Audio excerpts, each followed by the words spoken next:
आज हम बात करने वाले हैं एक बहुत ही पॉपुलर टॉपिक की। वो टॉपिक पॉपुलर तो है ही, लेकिन उसके साथ वो बहुत कंट्रोवर्शियल भी है। व्हाट्सअप गाइस, मेरा नाम है अभिषेक और आप देख रहे हैं पावरफुल स्ट्रेंथ एंड फिटनेस। आज हम बात करने वाले हैं फैट लॉस के बारे में। बट फैट लॉस के बारे में बात करूं, मैंने सोचा क्यों ना इससे पहले फैट लॉस की अपन एक फाउंडेशन तैयार करें। आपकी जो इसके बारे में मिथ्स हैं उनको मैं दूर करूं और इस वीडियो के अंत में मैं आपको एक वो चीज बताऊं जो एक्चुअल में काम करती है। तो मेक श्योर ये वीडियो पूरा लास्ट तक देखें। So without any further ado, let's start this video.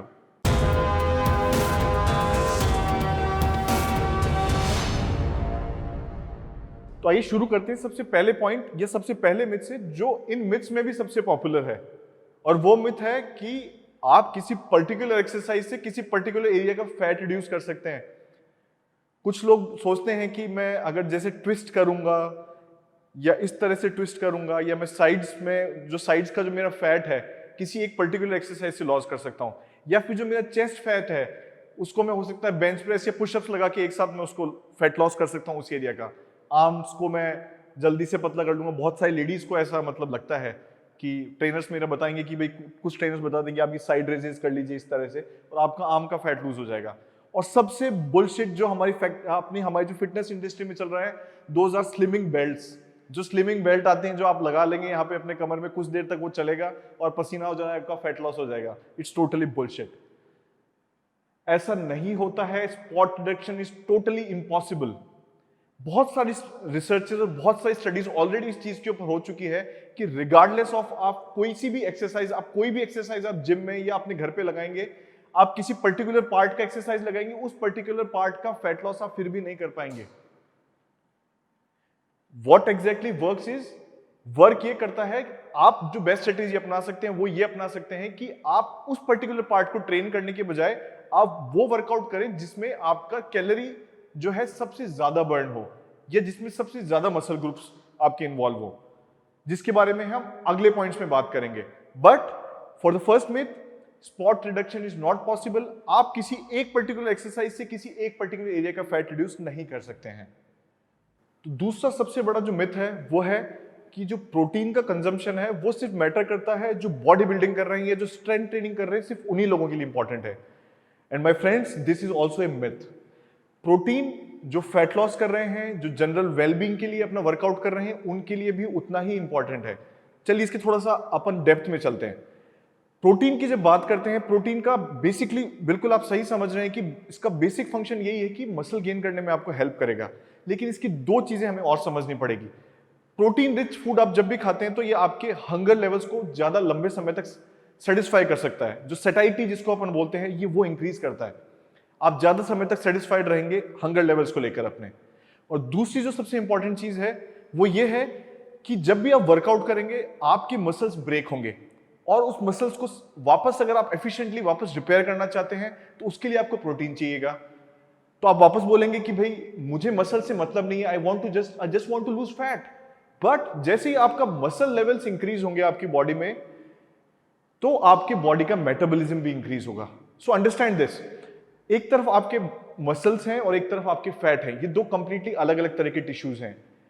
अगर आपको इन दोनों को मेंटेन रखना है, सपोज मैं कर रहा हूं बात मसल्स की, तो मसल्स को अगर मुझे मेंटेन करना है, इस मसल को मेंटेन करने के लिए मुझे ज्यादा कैलोरी कंज्यूम करनी पड़ेगी। अगर मैं पूरे दिन रेस्ट में भी हूं तो अगर मेरे मसल लेवल्स ज्यादा हैं तो मैं फिर भी ज्यादा कैलोरी बर्न करूंगा, बजाय कि मेरे अगर बॉडी में फैट लेवल्स ज्यादा है।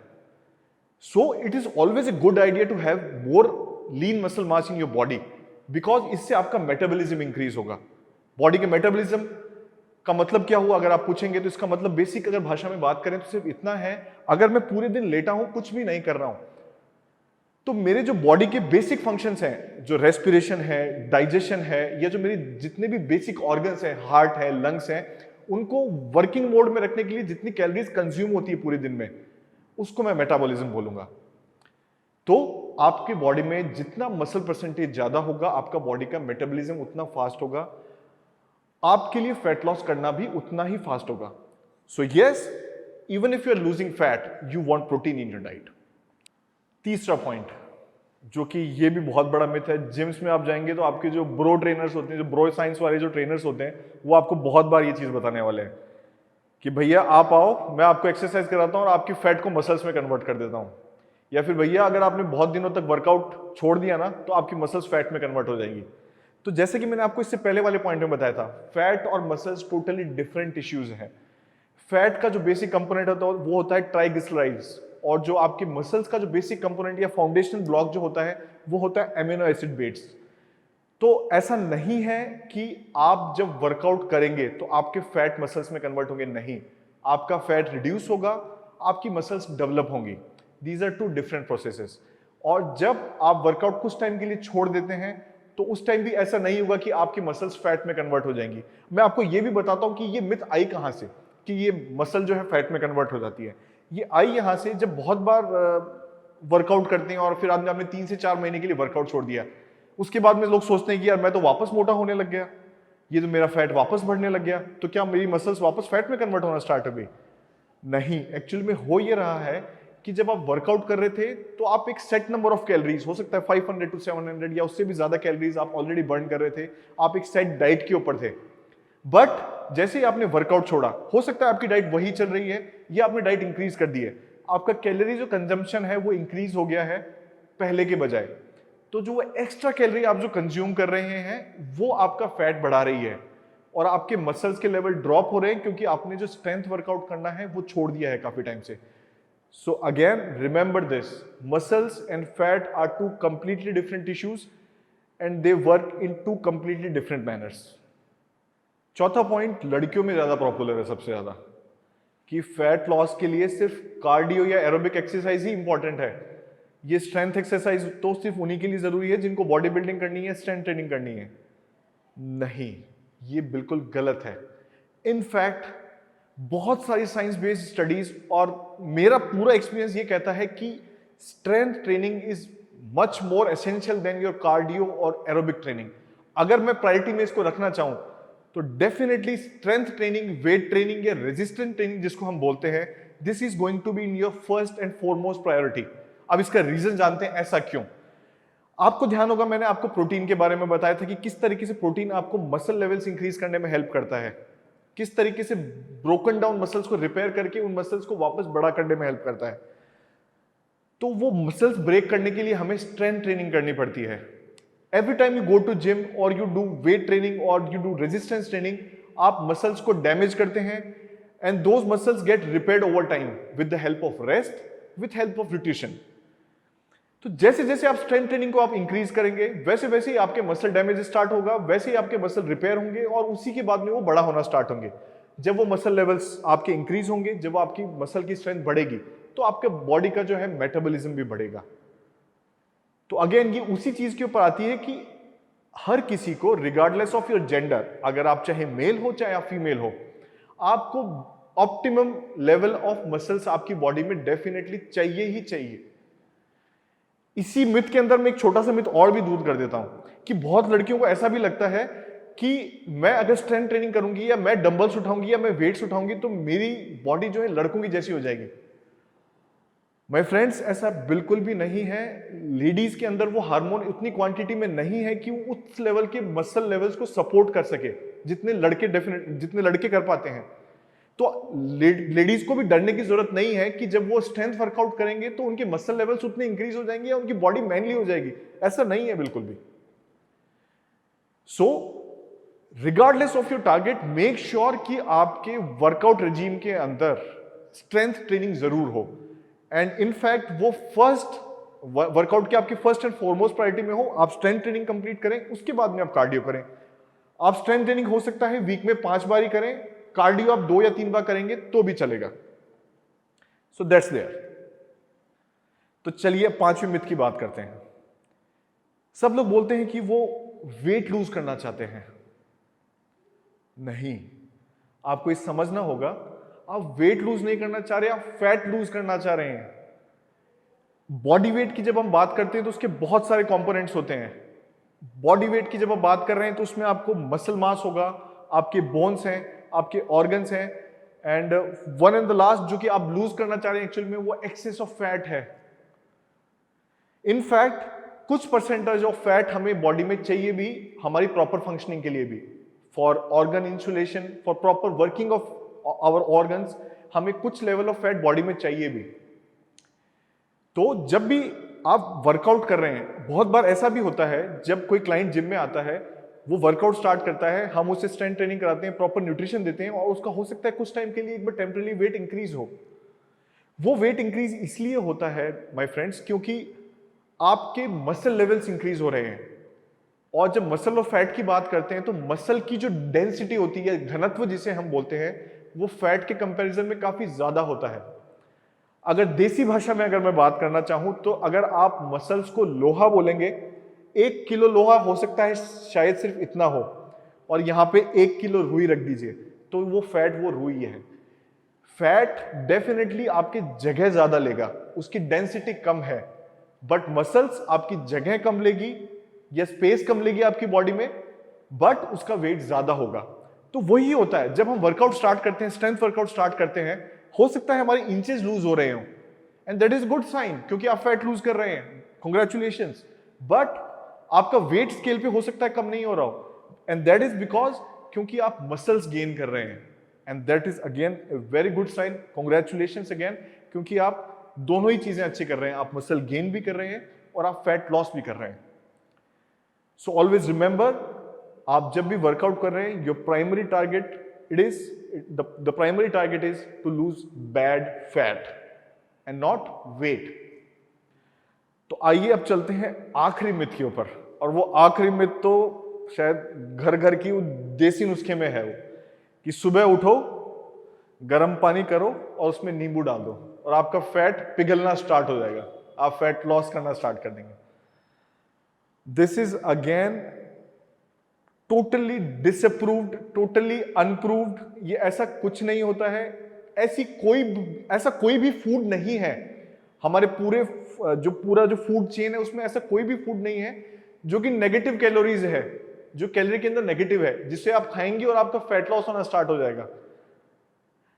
ना वो ओट्स हैं, ना वो गर्म पानी पी के आपका नींबू है, ना वो कोई भी और फूड जो आपके ट्रेनर आपको बोलते हैं कि आप ये खाओगे तो इससे फैट लॉस हो जाएगा। नहीं, आपका फैट लॉस सिर्फ एक तरीके से हो सकता है, और मैं इस जो मिथ को है, जो मैं आपको आखिरी में चीज बताने वाला था, इस मिथ को मैं उसी से कनेक्ट करते हुए आपको बताता हूं कि वो चीज है क्या, and that is calorie deficit.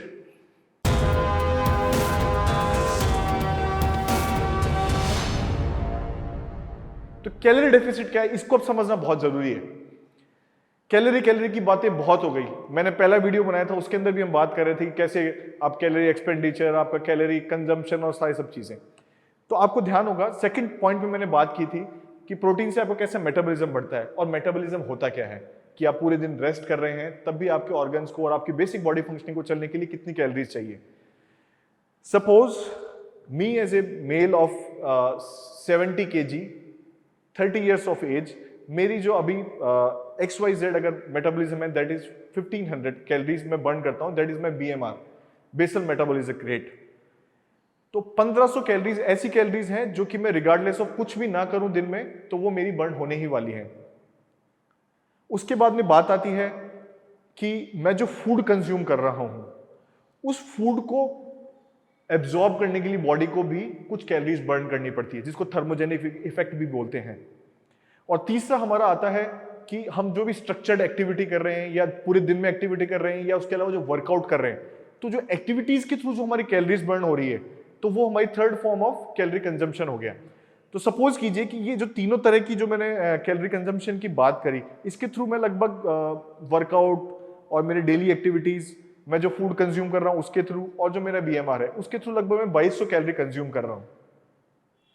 तो जब ये 2200 कैलोरी मैं कंज्यूम कर रहा हूं, और अगर मेरा टारगेट है कि मैं फैट लॉस करना चाह रहा हूं, या जिसको आप वेट लॉस भी समझ रहे हैं, तो जब मुझे ये फैट लॉस करना है तो मुझे मेक श्योर ये करना होगा कि जो मेरा 2200 कैलोरीज जो मैं दिन में मुझे चाहिए पूरे मेरे जो एक्टिविटीज को मेंटेन करने के लिए, उससे मैं कहीं ना कहीं 300 से 500 कैलोरीज कंज्यूम कम करूं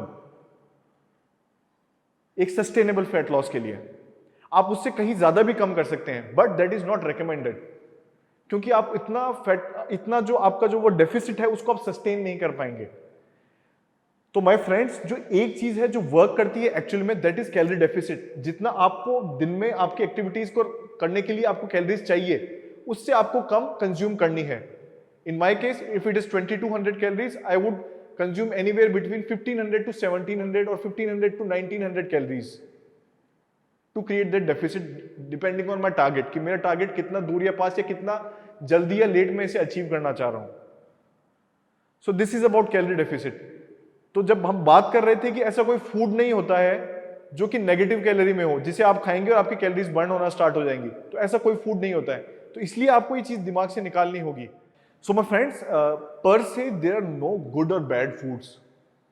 it is the quality of food that matters, it is quantity of food that matters.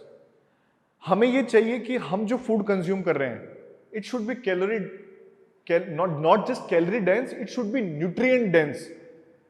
मैं अगर इतना फूड खा रहा हूं तो I will try to make sure कि मुझे इतने साइज ऑफ फूड के अंदर जितनी हो सके उतनी ज्यादा न्यूट्रिशन अवेलेबल हो सके और कम से कम कैलोरीज मिले मुझे इस फूड के अंदर।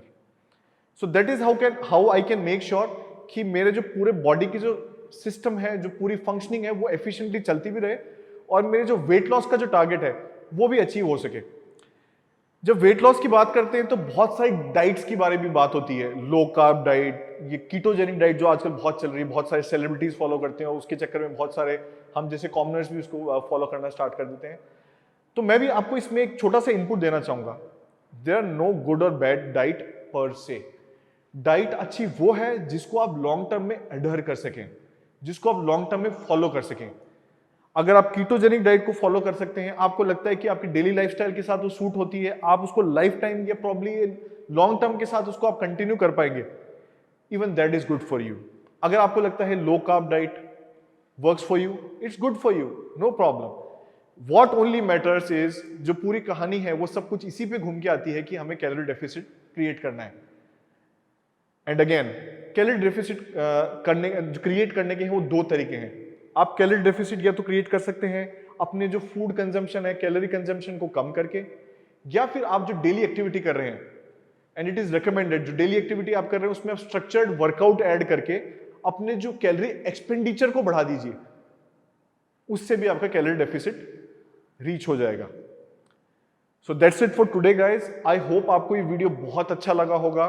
एंड अगर आपको लग रहा है कि इसमें ऐसी कोई आपको जानकारी मिली है जो आप औरों से भी शेयर करना चाहते हैं, तो प्लीज मेक श्योर कि आप ये वीडियो जरूर शेयर करें। And I hope you press the subscribe button and press the notification bell as well. Thank you so much and see you in the next video.